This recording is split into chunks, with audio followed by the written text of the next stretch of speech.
Station থেকে ticket কাটছি তখন এই যে জার্নি টিকিট বাই কিউআর এই যে অপশানটা আছে আমি কিন্তু এইটাই ক্লিক করব, ঠিক আছে। ক্লিক করলাম, স্টেশন কোড থাকে, এই যে কোড আপনি প্রত্যেকটা স্টেশনে দেখতে পাবেন, সেইটাকে আপনাকে স্ক্যান করে নিতে হবে। দেখুন আমি স্ক্যান করে নিলাম।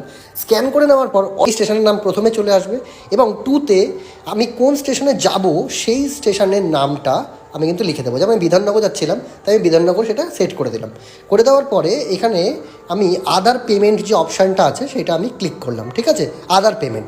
এবার আপনি এখানে চাইলে অ্যাডাল্ট, যদি আপনি একজন যান তাহলে আপনি এক করতে পারেন, দুজন চাইলে দুই, আপনি দুজন যান সেক্ষেত্রে আপনি দুই করতে পারেন। তারপরে বুক নাওতে ক্লিক করে দেবেন।